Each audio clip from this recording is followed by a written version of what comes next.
आज हम एक कहानी सुनेंगे। एक ऐसी कहानी जो हमें जीवन के सबसे बड़े सच यानी मौत के बारे में कुछ सोचने पर मजबूर कर देगी।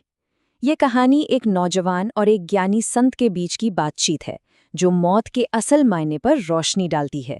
तो चलिए इस सफर की शुरुआत करते हैं।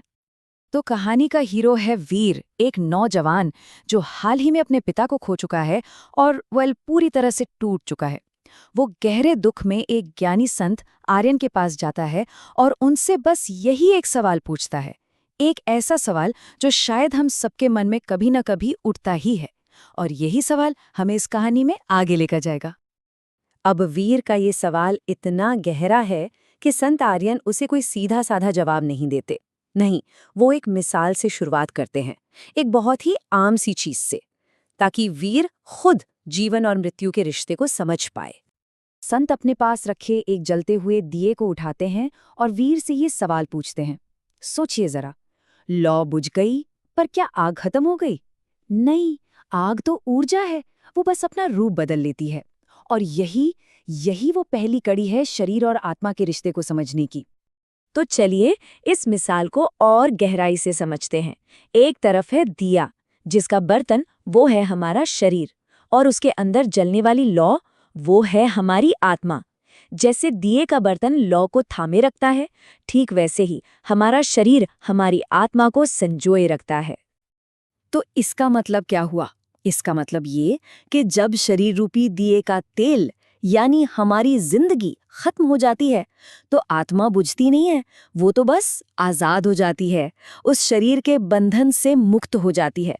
तो इस हिसाब से देखें तो मौत कोई अंत नहीं, बल्कि एक तरह की आजादी है, एक मुक्ति है। लेकिन बात सिर्फ दिए और बाती की नहीं है। संत अब वीर को दिखाते हैं कि ये जो बदलाव का नियम है ना, ये सिर्फ इंसानों पर नहीं बल्कि पूरी कायनात पर, पूरी प्रकृति पर लागू होता है। अब वो एक और मिसाल देते हैं, एक बीज की। सोचिए, एक छोटा सा बीज, जब तक बीज है तब तक कुछ नहीं, लेकिन जैसे ही वो मिट्टी में मिलता है, खत्म होता है, तभी तो एक नया बड़ा सा पेड़ बनता है। मतलब उसका अंत ही एक नई जिंदगी की शुरुआत है। इसके बाद संत वीर को लेकर एक नदी किनारे जाते हैं। बहते हुए पानी की तरफ इशारा करते हुए कहते हैं, देखो इस पानी के सफर को, ये जिंदगी के चक्र का एक और कमाल का उदाहरण है, जहां हर पड़ाव जो अंत जैसा लगता है, असल में एक नई शुरुआत होता है। ये जो वाटर साइकिल है, ये कितनी कमाल की चीज है ना? पानी बादलों से जमीन पर आता है, नदियों में बहता है, फिर समंदर में मिल जाता है। तो क्या ये उसका अंत है? बिल्कुल नहीं। वो तो भाप बनकर वापस आसमान में चला जाता है और फिर से बादल बन जाता है। रूप बदल रहा है, लेकिन पानी तो वही है। संत कहते हैं, हमारी जिंदगी का सफर भी तो बिल्कुल ऐसा ही है। अब ये सारी बातें सुनकर वीर के दिमाग में एक बत्ती जलती है। वो धीरे धीरे ये समझ रहा है कि जिसे वो दी एंड मानकर बैठा था, वो शायद सिर्फ एक मोड़ है, एक बदलाव।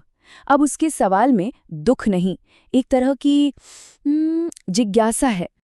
और अब आता है कहानी का वो पल जहां ये सारी बातें, ये सारा ज्ञान सिर्फ दिमाग तक नहीं रहते, बल्कि वीर के दिल में उतर जाते हैं। एक यूरिका मोमेंट जिसे कहते हैं। और ये होता कैसे है? एक बहुत ही मामूली से पल में वीर बस आसमान की तरफ देखता है जहां सूरज डूब रहा है।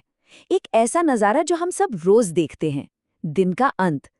लेकिन इस बार वीर इसे एक नई नजर से देख रहा था। और उसी पल उसे एक जबरदस्त एहसास होता है, अरे सूरज तो असल में कभी डूबता ही नहीं है, वो तो हमेशा चमक रहा है। हमारे लिए यहाँ रात हो रही है तो दुनिया के किसी दूसरे कोने में सुबह हो रही है। हमारा अंत किसी और की शुरुआत है। बस यही वो समझ थी जिसकी उसे तलाश थी। उसकी आंखों से पर्दा हट जाता है। वो संत की तरफ मुड़कर कहता है, गुरुदेव, मैं अब समझ गया, मौत से डरना नहीं है, ये तो सिर्फ एक बदलाव है। तो कहानी के इस आखिरी हिस्से में हम उस निचोड़ को समझते हैं जो वीर को मिला, वो ज्ञान जो मौत को देखने का हमारा नजरिया ही बदल सकता है। और संत की आखिरी बात सबसे सरल और शायद सबसे गहरी भी, कि हर अंत में ही एक नई शुरुआत छुपी होती है। बीज खत्म होता है तो पेड़ बनता है, नदी समंदर में मिलती है तो बादल बनती है। तो इस कहानी का जो सार है, जो सबसे बड़ी सीख है, वो ये है, मौत को अपना दुश्मन मत समझिए। वो तो जिंदगी की सबसे बड़ी सच्चाई है, और शायद सबसे खूबसूरत रहस्य भी। और जो इस बात को समझ लेता है ना, वो डर से आज़ाद हो जाता है और सही मायनों में जीना सीखता है। तो ये कहानी हमें इसी एक सवाल के साथ छोड़ जाती है, क्या सच में हर अंत एक नई शुरुआत होता है? इस पर सोचिएगा ज़रूर।